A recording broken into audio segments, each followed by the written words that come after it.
everyone, welcome back again. So guys, you see this divorce of 18. This lawyer actually came out to make us understand so certain things, how they go, and different ways when you fit a divorce person, you understand, if you don't want again. And he as in I found a lot of knowledge in it. That's why I say make I bring a Koyamon still listening to her. You'll see some people now that will say I will never grant him or her. The man will say I will not grant her a divorce paper. I will not grant her a divorce. The woman will say I will not grant him a divorce. We're going to remain like that. If you want to go, you go. You understand? Just as Lemon they talk at that time say go. And also you also see that of KO family, when the woman sit say she can never grant the man divorce. You understand? So this lawyer actually enlighten us more concerning this divorce issue and different kind of divorce, the way they you understand. So guys, let me just leave you to listen, and please drop your comment on the comment section, and please also share this video to get to a whole lot of people. Okay, thank you guys, and God bless you. They're telling the man, sign the divorce, just sign the divorce. So it's sort of created the impression that the man needs to sign the divorce in order for the woman to have a divorce. So many of you thought so.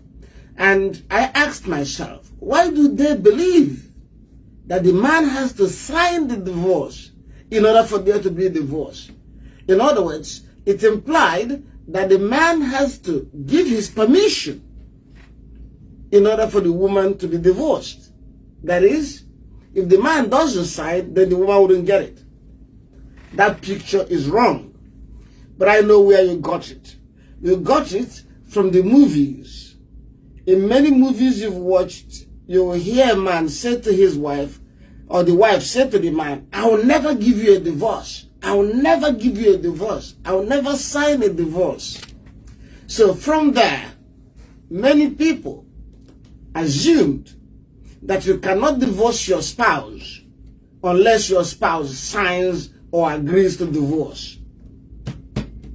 That's not true. That's no longer true. In the past, many decades ago, or even centuries ago, divorce was not allowed. There was restriction on divorce. It was difficult to divorce anybody, because in those days, the churches were in control of divorce. And even till today, the Catholic Church doesn't allow divorce.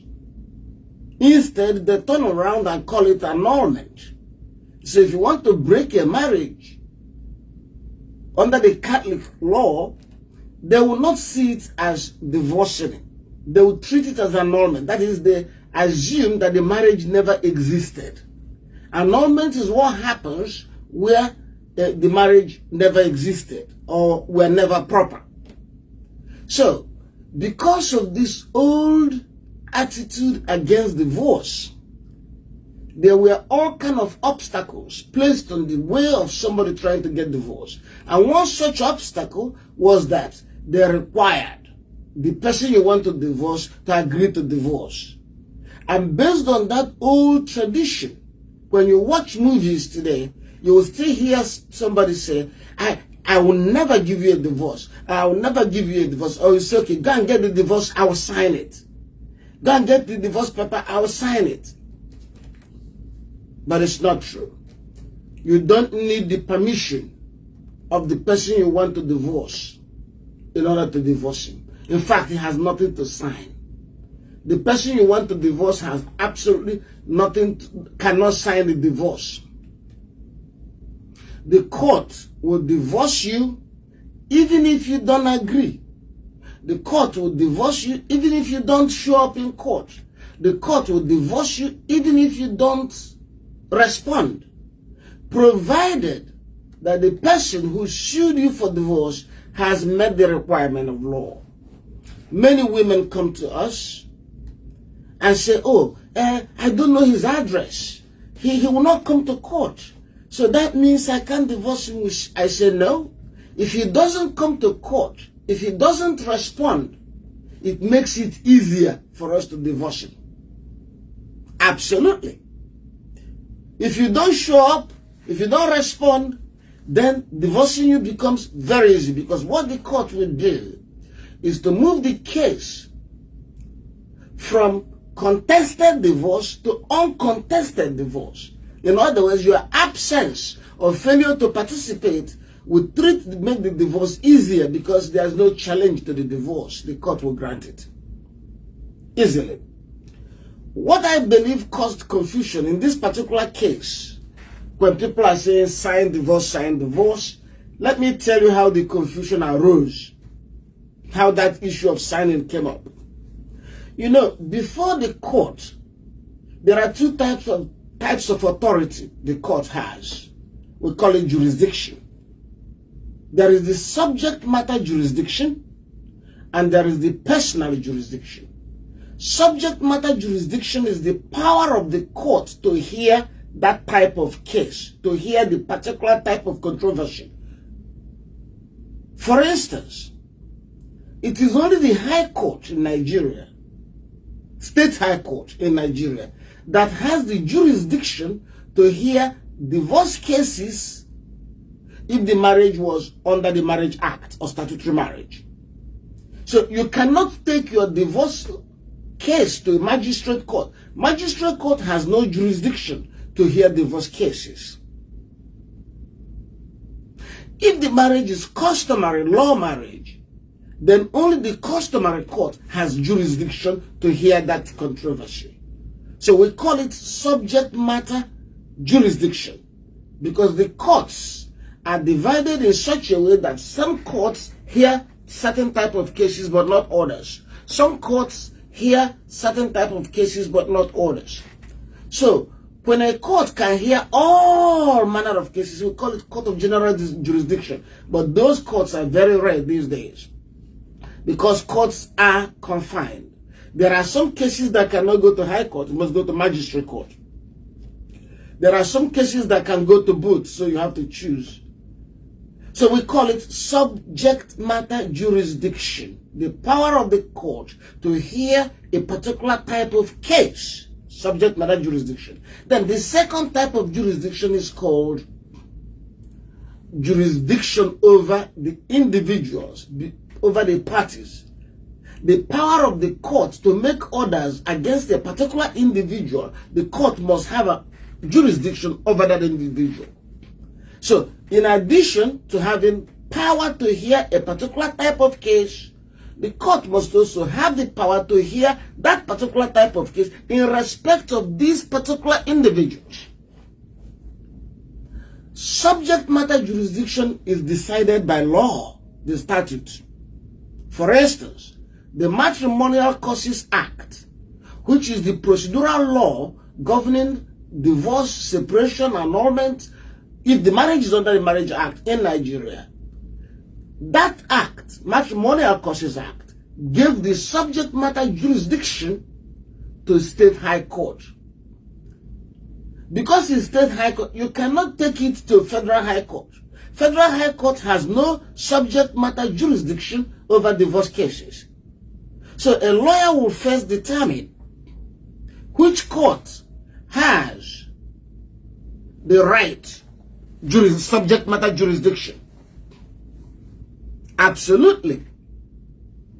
Then you will also look to see if there are what we call territorial jurisdiction or forum jurisdiction. I'll give you an example. If you have a contract in Lagos State and you have a dispute over that contract which was formed in Lagos State, you cannot go to Ogun State or Imo State High Court. It has to be in Lagos because it is territorial. That particular controversy, contractual disputes are territorial in addition to subject matter.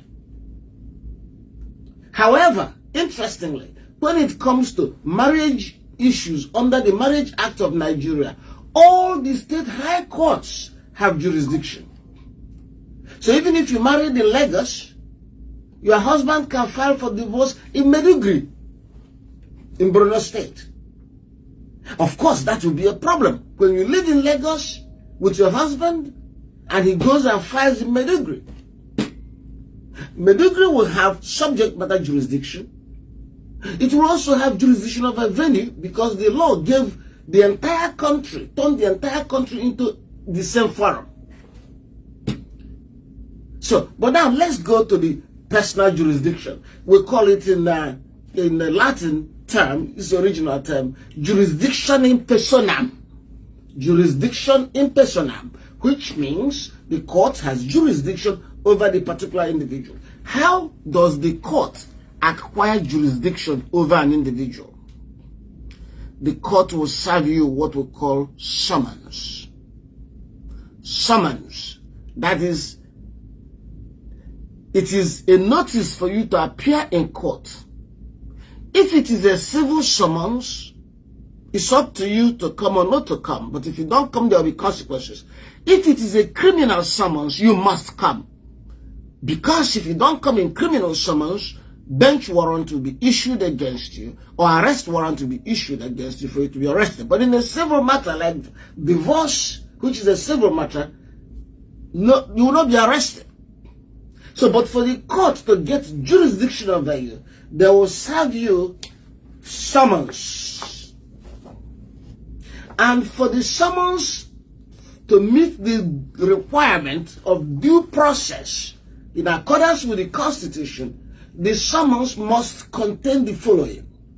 It must contain the notice that a petition has been filed against you, asking you to come if you wish to defend it, or to file an answer if you wish to do so, and warning you that if you don't file an answer, the case will proceed without you.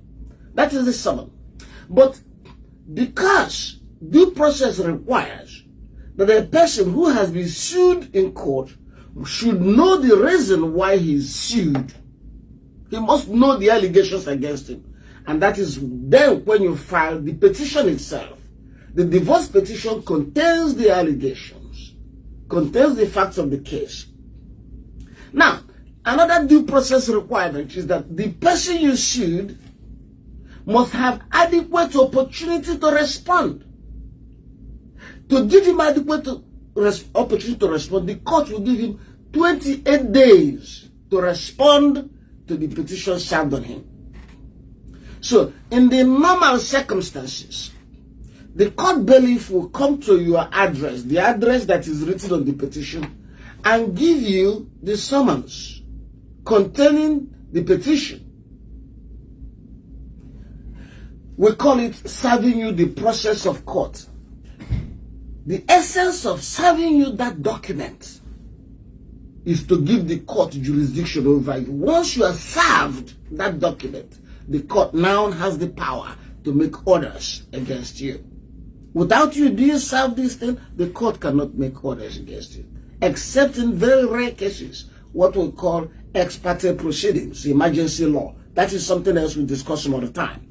But when they serve you the summons, you can take the summons and acknowledge that you received it. That is when you sign. I, so and so man, received a copy of the summons on so and so date, signed. When you sign it and give it, because the bailiff will come with 2 copies. They serve you the original, they give you one to acknowledge that you received the original. Now, when they give it to you,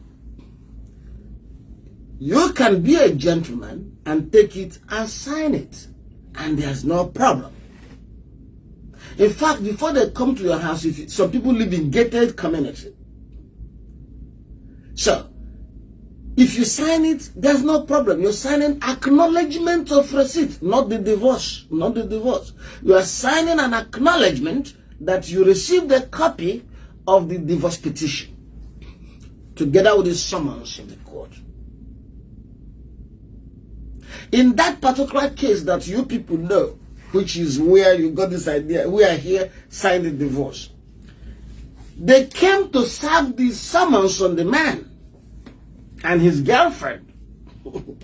They came to serve them summons. The bailiff called them on the phone because your number is stated there. They said, hey, I'm bailiff. I am from Lagos High Court. I've come to serve you papers. A gentleman will say, okay, this is where I am coming to my place. So, but this particular man began to lie. He said, where are you? He said, well, I am at so estate. He said, no, I don't live there. I'm not there. He didn't know that the bailiff already asked the gate man. If they saw him, they said, yes, he lives here, he is there.